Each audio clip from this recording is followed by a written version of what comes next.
push me in. I have Like you until did in New York, he pushed me in on my walk, so that was really helpful. get my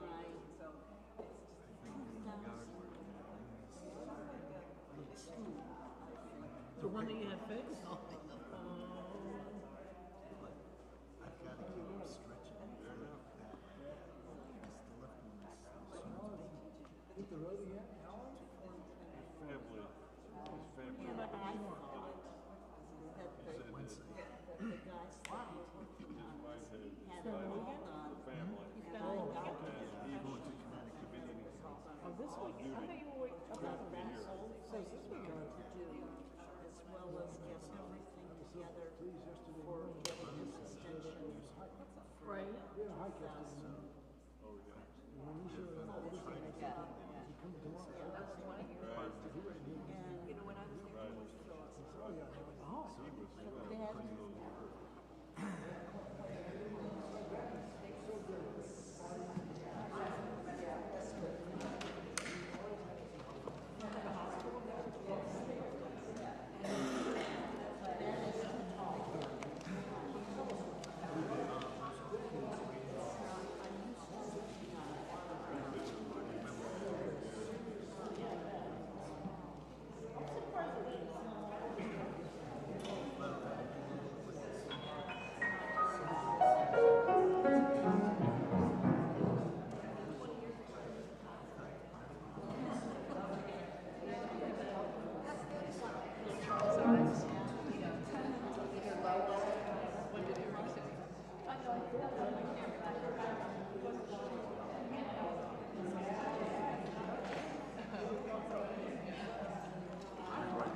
Good morning and welcome to Mount Vernon Unitarian Church. Can you hear me?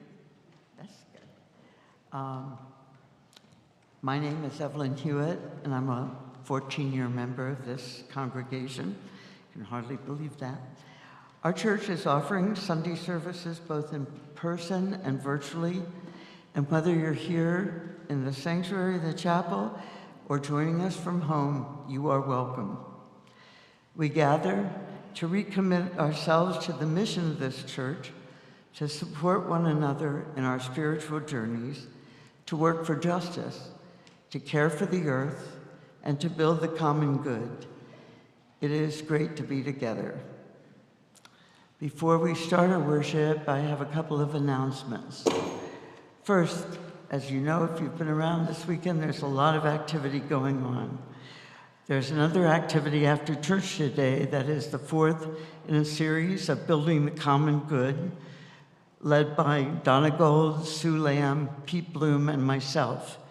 You may recall that the purpose of these circles is to provide a supportive environment where, with our fellow congregants, we can explore our own personal styles of reaction and communication in times of stress, and to learn some more effective responses and skills. Today, it seems only 2 people have signed up, and of course, we'll meet with them. But it would be a better experience if we had more participants. So if you've been contemplating attending one of these sessions and are free today, this would be a good day to join us.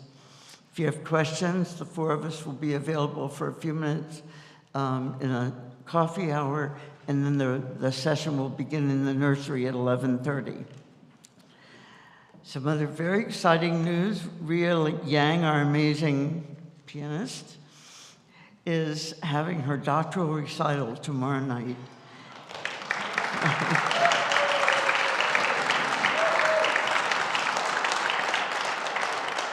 She's invited us to attend if you can get over to the Clarice Performing Arts Center at University of Maryland. But it's also going to be available to be viewed online, and the link will be coming by tomorrow in your email. And finally, we welcome back Ebony C. Peace to our pulpit this morning, and we are very glad to have her here. Ebony is a lay community minister with a ministry focusing on helping small congregations thrive. She's been our community minister in residence since last July. Ebony is a lifelong Unitarian Universalist from Maryland. She holds a BA in sociology, an MS in strategic human resources and organizational development, and a Master of Arts in leadership studies from Meadville Lombard Theological School. She completed her seminary internship at All Souls Unitarian in Washington, D.C., where she focused on adult spiritual development, social justice, and worship arts. Though you may not have seen her in the pulpit recently, she has been behind the scenes supporting our worship team, the stewardship campaign, and the personnel committee. We are very, very happy to share the news that Ebony is being ordained into the Unitarian Universalist ministry by Paint Branch Unitarian Universalist Church on May 3rd. And we are very excited to support her ministry by hosting her ordination here at Mount Vernon Unitarian Church. So please, you don't want to miss that. Mark your calendars for May 3rd at 11:30.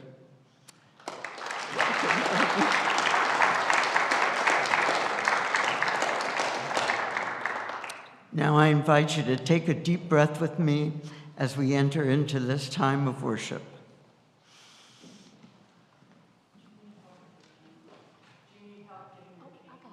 Oh, I'm good, thanks. I'm good.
Now I'm welcoming up Claire Tavetti Brolin and her daughters, Fiona, Linnea, and Delilah.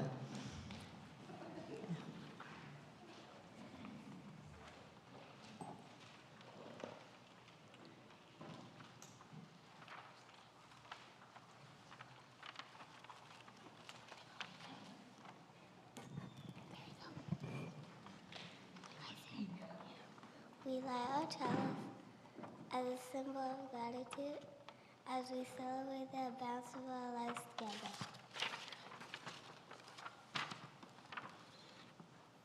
In this sanctuary, we harvest bushels of strength for one another and offer our crop with the hands of compassion and generosity. In the authentic and gentle manner of our connections, we cultivate a simple sweetness to brighten our spirits.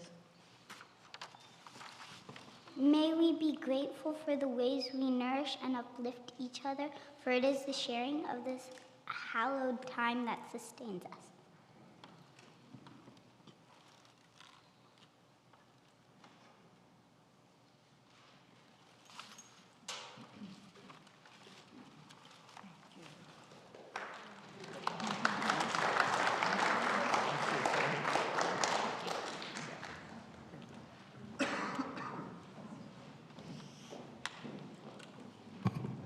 Thank you, family.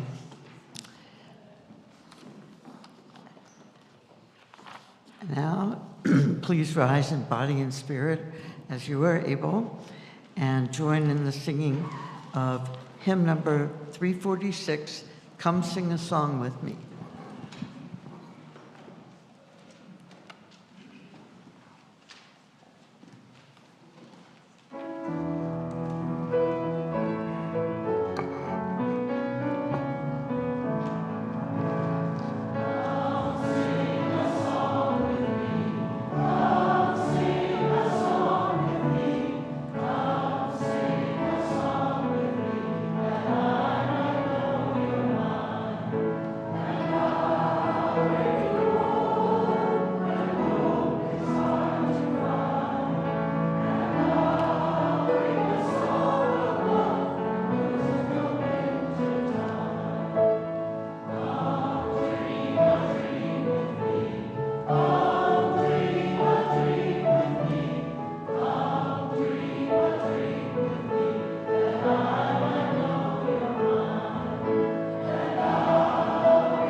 Please remain standing as we join our voices to speak aloud the covenant of our community.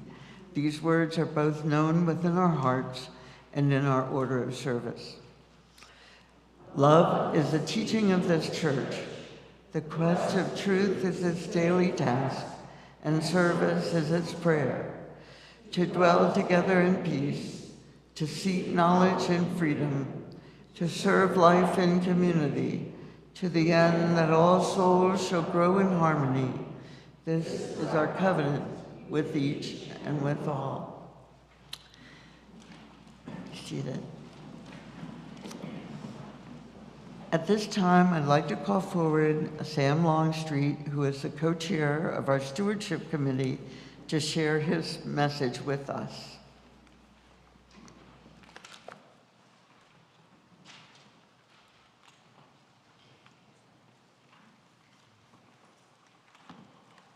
No one told me I was going to have to follow the Brolin family. That's a tough act to follow. Okay. All right, my name is Sam Longstreet, and I've been a member of the church for 7 years. And along with John Speakman and Dale Peebles, I am now co-chair of the Stewardship Committee. If you bear with me, I have a little story about how I came to stewardship. After attending several services, I participated in the introduction session on Unitarianism. And during that session, one line on one slide jumped out at me. And it was, "It's not what you believe, it's what you do." At that time, this was in 2017, and at that time there was a senatorial candidate in Alabama, and it was known that he had, for his transgressions with underage women at that time, and yet he was also lauded for being a believer, and that seemed to be enough. And that had always bothered me. Well, not always, but that bothered me because it kind of supported the hypocrisy that I believed in a lot of organized religion. And I used to have a cartoon strip on my refrigerator door. It was a Calvin and Hobbes cartoon strip. Many of you probably are familiar that Calvin was a devilish little 8-year-old boy, and he had a raggedy stuffed tiger named Hobbes, who only came to life in the absence of adults. At any rate, as Calvin was terrorizing his sister, he asked Hobbes, "Are we judged by our actions or by what's in our hearts?" And Hobbes opined, "It's our actions that define what's in our hearts." At which point, Calvin said, "Rats," and threw a snowball at his sister. This morning, I'm asking to put stewardship at the top of your to-do list. During COVID, when my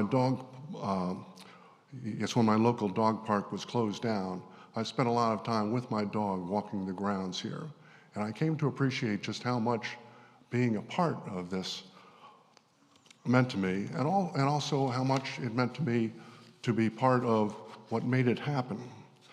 I also get that feeling during the services when I see the lineup of people to light candles. There's really no community that I would rather be a part of, and it's really important to me that I help to make that community possible. And I believe diversity is important. Everyone, well, not everyone, but we believe that diversity is important. In terms of background and ethnicity, I'll say that 3 times, ethnicity, but in terms of ideas and beliefs as well. But there's also a synergy in being with people who share your beliefs and your objectives.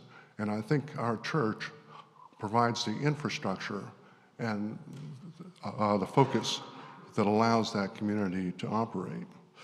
And so it's important to me that I help fund this community in every way I can. And I believe that we value something. If we value something, we should be willing to support it. And that means pledging as much as I can. We don't require tithing, nor do we recommend a set amount that members contribute, but members are expected to contribute something. And there's also the expectation that those who can contribute more do so to make up for those who are not able. So we're asking members to update their pledges for this year. And if you haven't pledged before, now is the time. And those of you and everyone else who has pledged, they should re-examine their pledge to see if they can increase it for the coming year. It's not so much that you get what you pay for. You can get what you need regardless of how much you pledge. and no one is going to have your pledge checked at the door. But for me, at least, pledging or giving increases my sense of belonging to the community. As we all know, costs are always increasing, and through attrition, we've lost some of our older, more generous members. So we're looking to increase our overall pledge amount by about 10% for this year. So keep that in mind when you review your pledge. You will still be able to put food on your table tonight. So you'll be hearing from us over the next several weeks in a number of ways. We will also be manning the table out in the Commons during the coffee hour to answer your questions about how to pledge and maybe give some guidance on what to consider. So thank you for your time. And if I can rephrase what I said before, it's not enough to believe, you need to do. Thank you.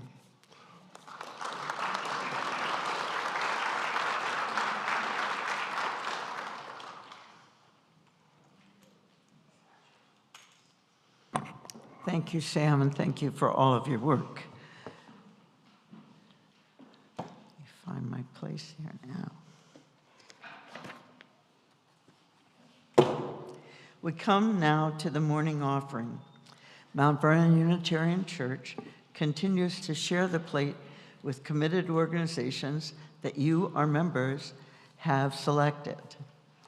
And we are this month sharing of the plate with our Partner Church program. Our Partner Church program has been a part of our community for more than 25 years. Several members of MVUC have traveled to either Transylvania or India to visit our partner churches and their communities. Last week, Lisa Blair and Reverend Eleanor Piaz shared information about the specific needs of these churches and stressed that the best thing we can provide them is our love, attention, and continued covenantal relationships. I invite this gathered community to offer what you're most comfortable with in spirit and financial generosity to our Partner Church program and for the mission of our church community. Will the ushers please come forward?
Good morning.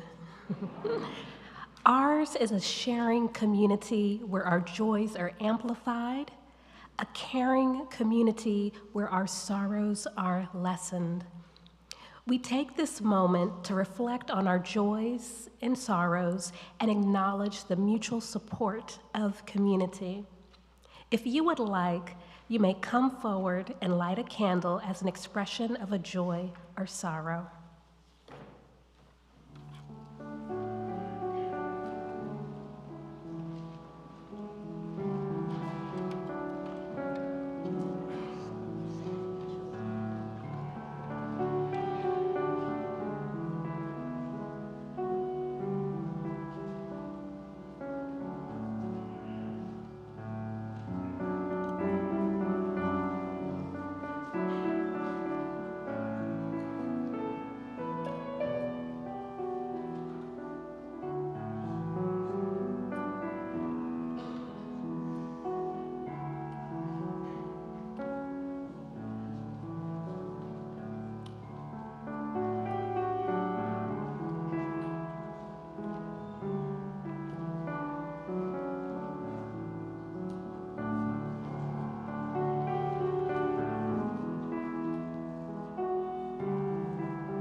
And now let us sing the children out to their religious education classes.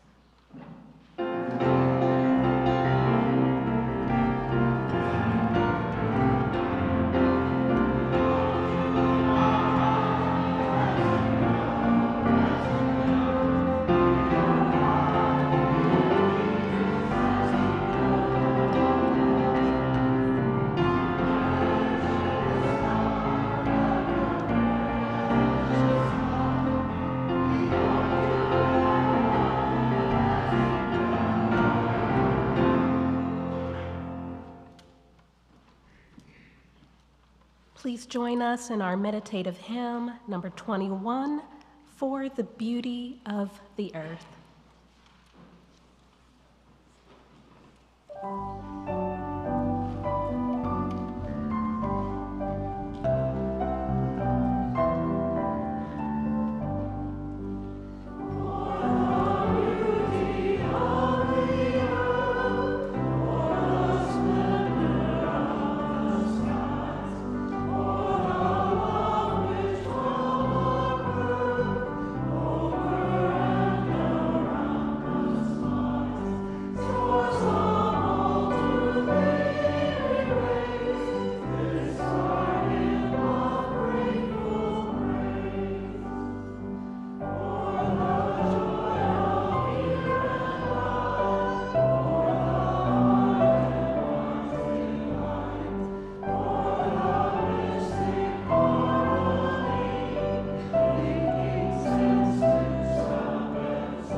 I invite you now into a time of meditation. You may wish to adjust your position, your feet on the ground, your body resting easily against the back of the chair, your hands gently open, palms up, or resting on your thighs, your eyelids relaxed and half closed or closed, your breathing soft and easy. Just breathe in, breathe out. Breathe in, breathe out. Join me in a moment of silence and stillness.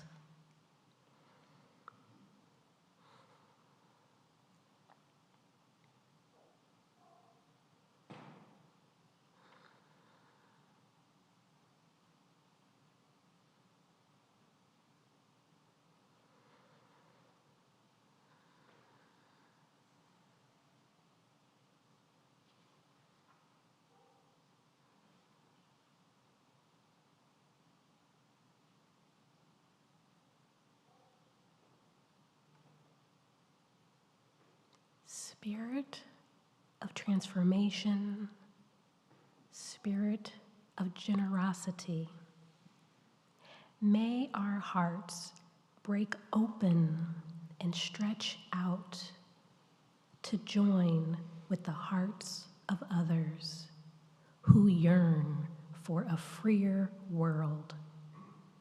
Each heart a building block of a better society. Each life lived for hope and resistance, a prayer for a nobler world. Amen.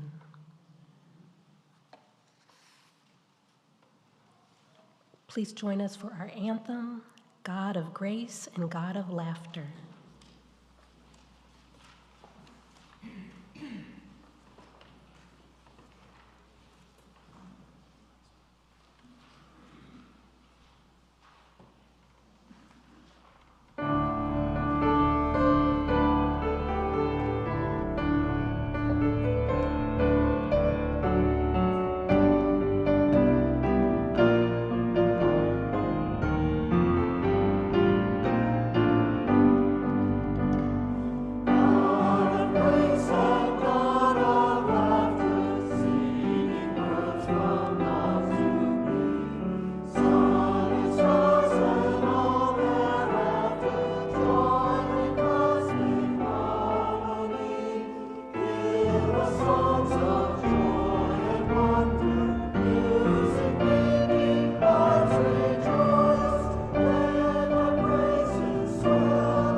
Thank you, choir, thank you.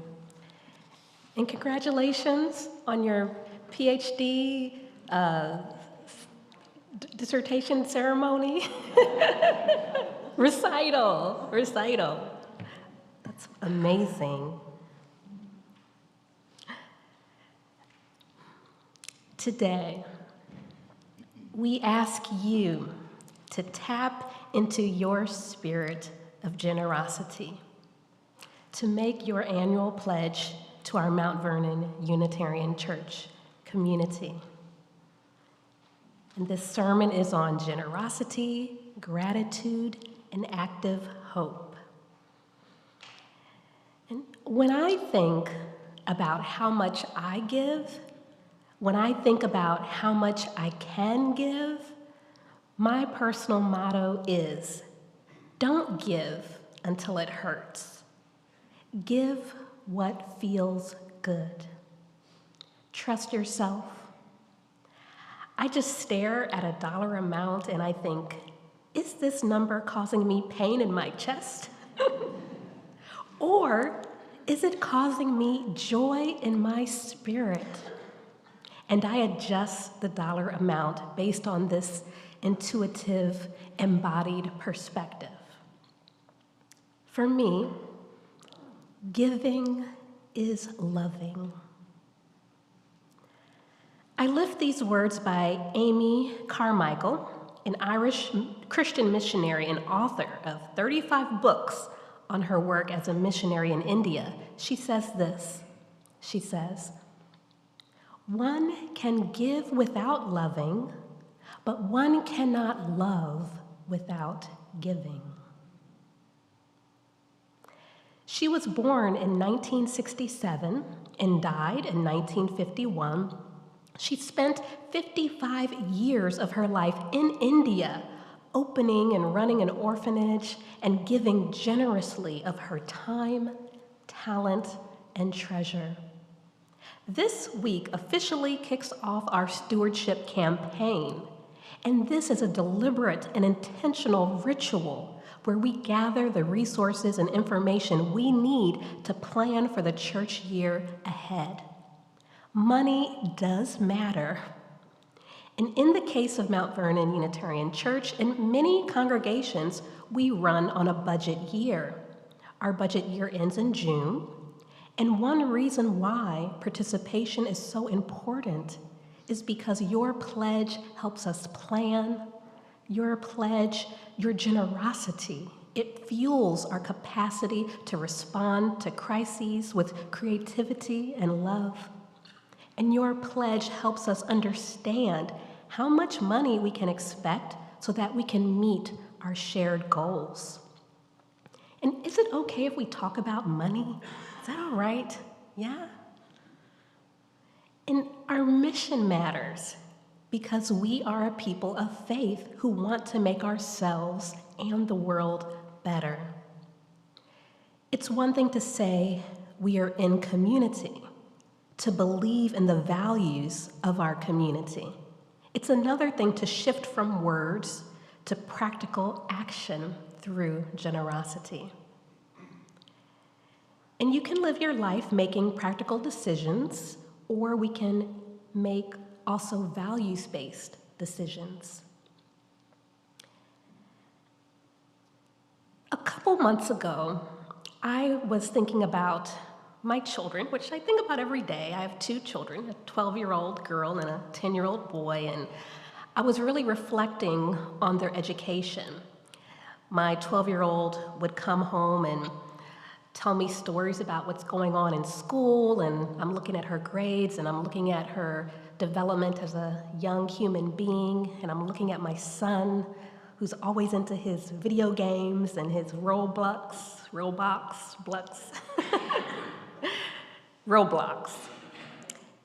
And I remember just how important the value of education is for me, because education helps to create a foundation for independence.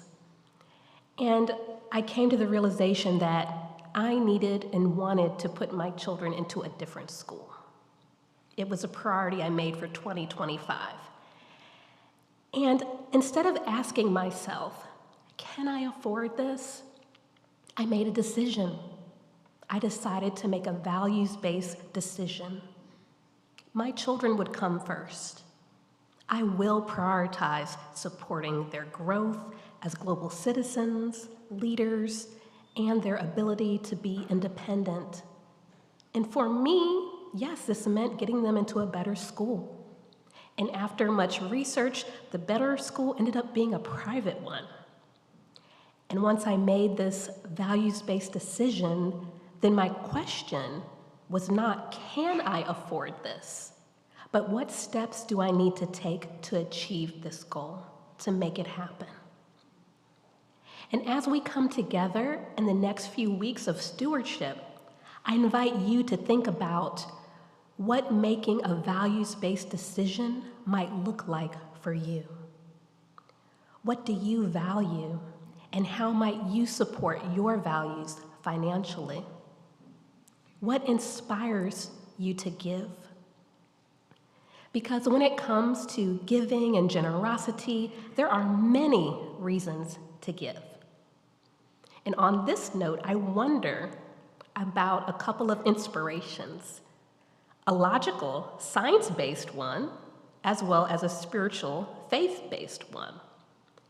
And when it comes to this kind of generosity, if you're into the science of things, you might like to know, and you may know this already, but the giving of time, effort, or goods is associated with better overall health, particularly in older adults, and volunteering is associated with delayed mortality, aka living longer. Generosity appears to have an especially strong association with psychological health and well-being. And I remember hearing about these statistics years ago, and I found a recent white paper on this matter, and it's from the Greater Good Science Center at the University of California, Berkeley. The science of generosity has been studied in sociology, which is my favorite discipline, but it's also been studied in economics, neuroscience, ecology, and psychology.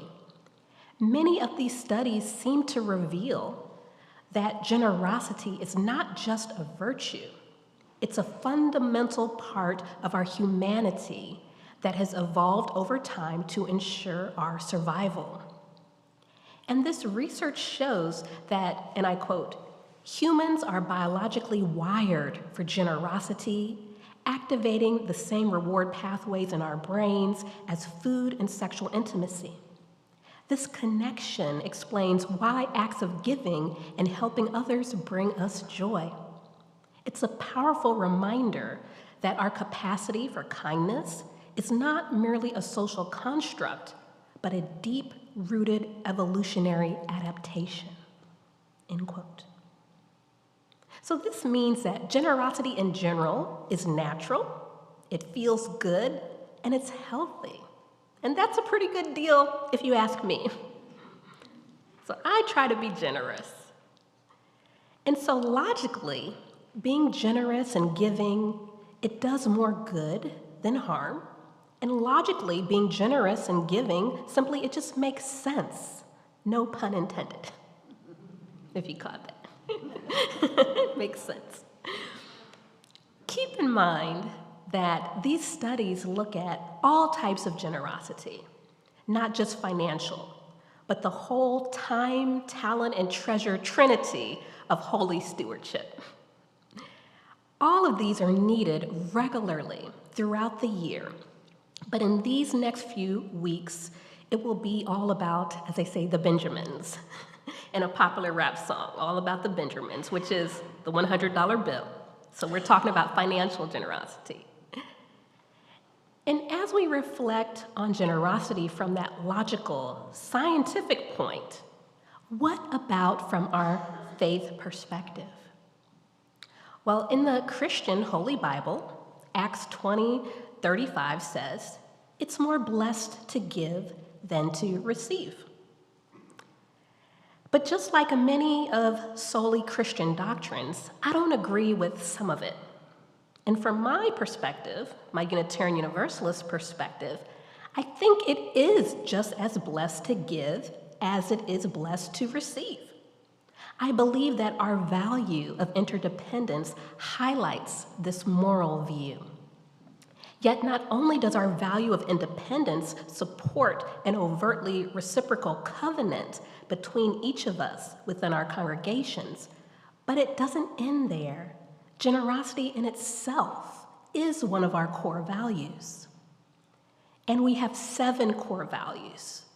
7 core values in our faith tradition: transformation, equity, pluralism, interdependence, justice, generosity, and love.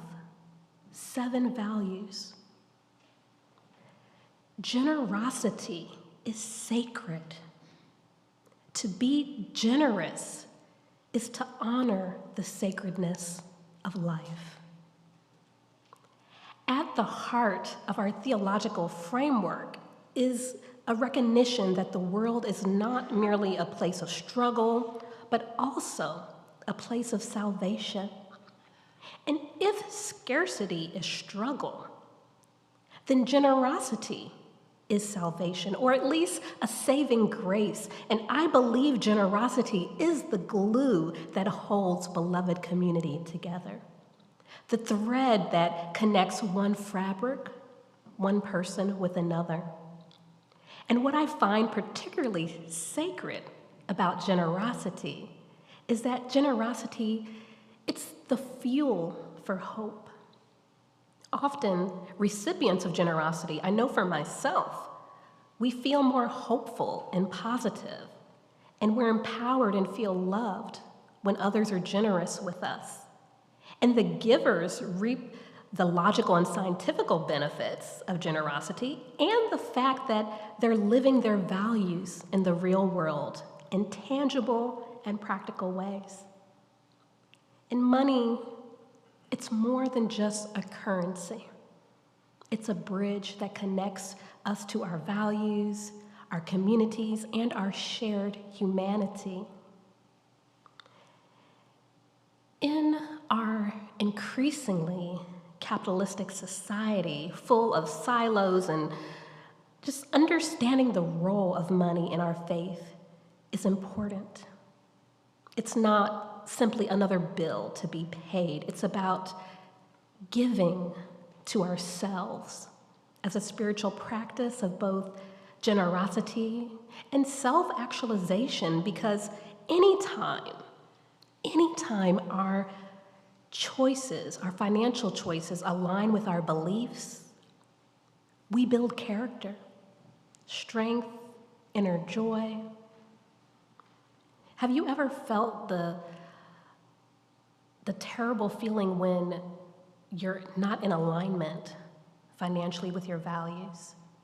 But when we are, it feels good, and it is sacred.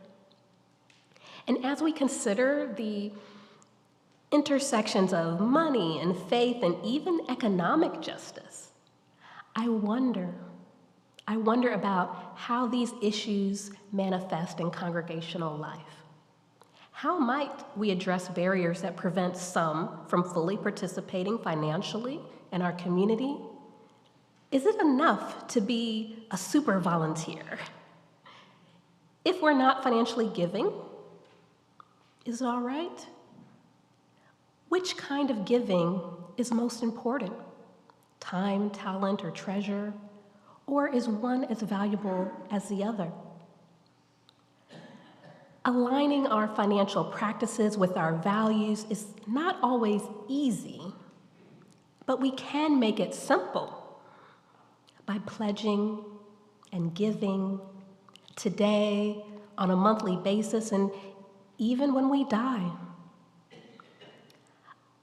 Aligning our financial practices with our values, it requires us to reflect on our relationship with our congregation, all that we have been through and all that is to come. Aligning our financial practices with our values requires us to explore how our financial decisions are not just personal, but communal. And some of us are not just living our values, but dying by them. And I don't mean this in a somber way at all.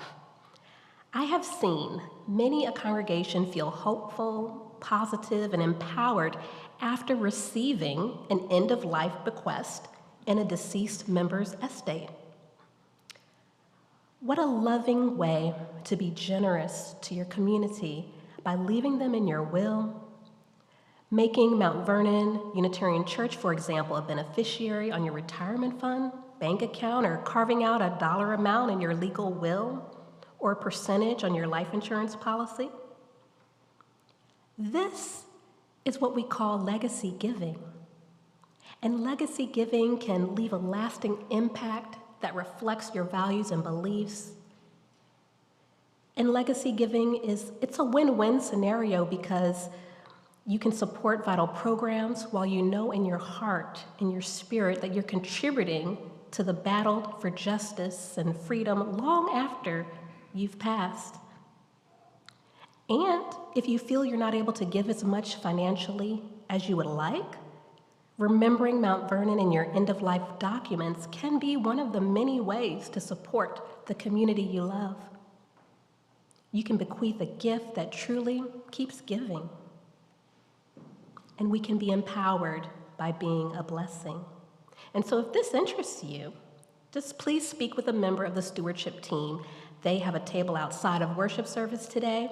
They can help you start the process of creative giving, end-of-life giving, lump sum, or perhaps a monthly commitment. There's no wrong way to give. And I mention legacy giving because sometimes that's not always talked about.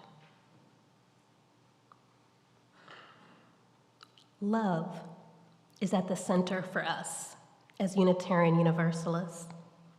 And love is why many of us give. And if beloved community were a city, generosity might be that glue, but love might be its solar panels or hydropower system. And to love and be generous, it's the right thing to do by giving your treasure, financial resources, moolah, money, Benjamins.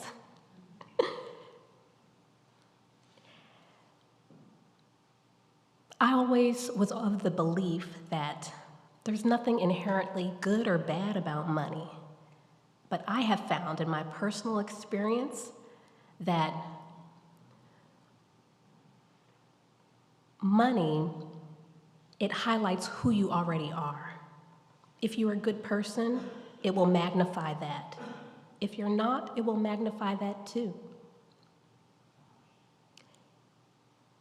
In thinking from this framework, our theological framework that understands that this world that we live in now, not heaven, but this world in which we can touch and see that all life is sacred, all life is interconnected, and this is why generosity and hope are ways that we honor these truths and the blessings of our lives, and that the value of generosity is central to this theological heritage. And it helps us to fund these spaces, finance these spaces where each of us feels safe and valued, and where inclusion is prioritized, and where everyone is encouraged to participate. And way back in the day, when we were hunters and gatherers at the very beginning of humanity, we survived through our tribal roots of cooperation, generosity, and giving. And in the future, when we are fighting to hold on to our humanity, we will succeed and thrive with cooperation, generosity, and giving, because love wins. And so may we be reminded that one can give without loving, but one cannot love without giving. And because generosity grows hope, we need generosity to activate our optimistic, hopeful selves. And if we cannot believe in the future, we won't invest in it. This act of hope is about having clarity, faith, and accountability for what we want moving forward and how we plan to be with each other.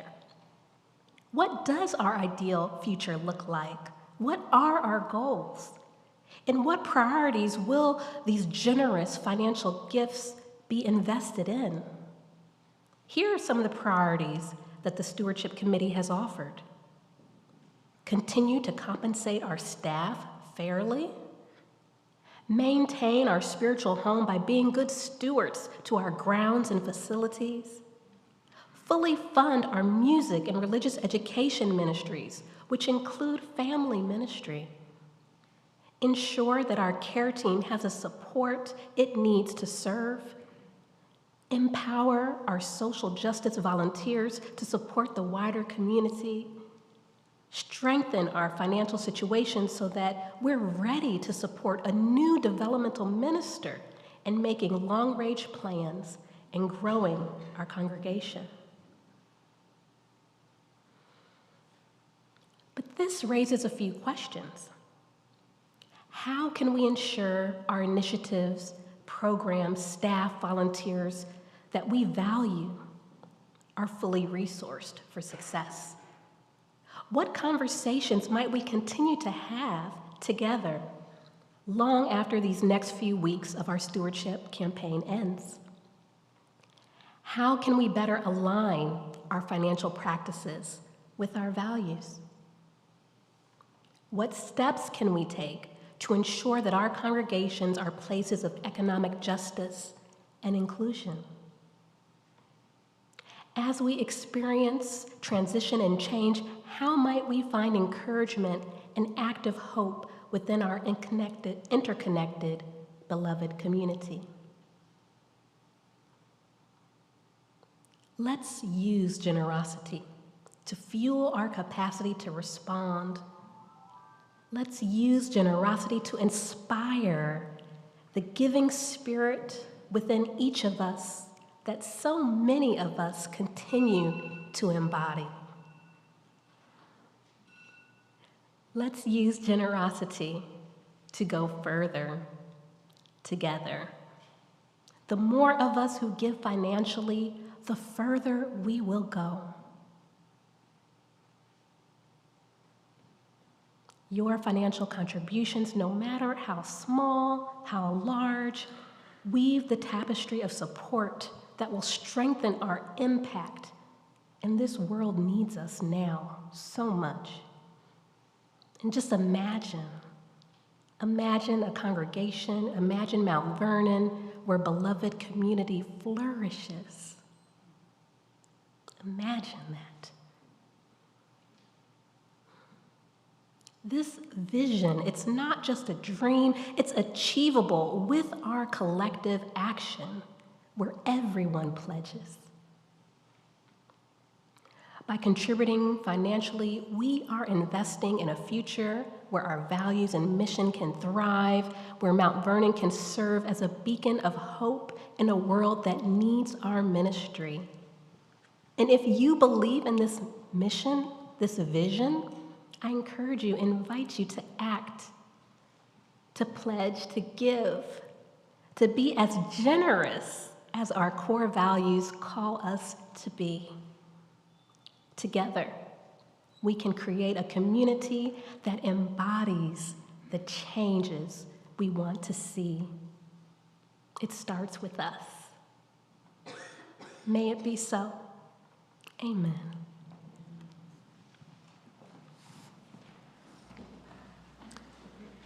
Join me in our hymn, closing hymn 1064, Blue Boat Home.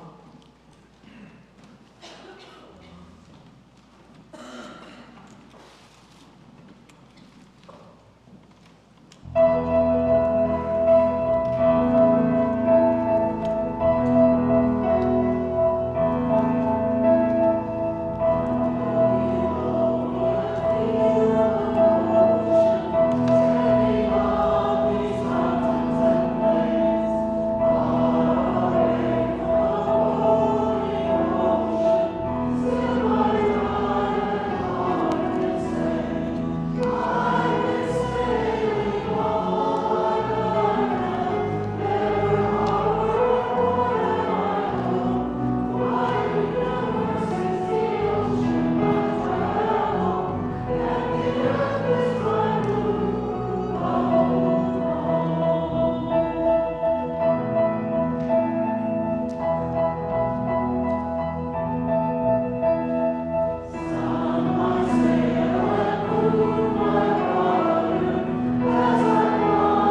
Please join me in saying the words we use each week to extinguish our chalice.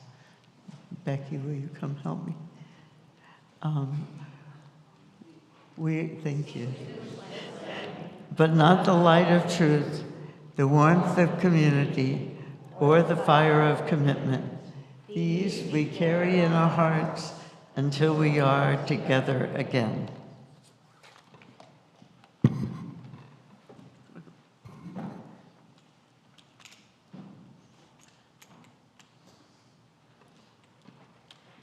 These words by Emily Richards. Our worship service is at an end, and our work just begun. The work of holding one another and this community in love. The work of trusting that we are on the right path. The work of believing that what connects us is stronger than what separates us. The work of engaging in that which makes us whole.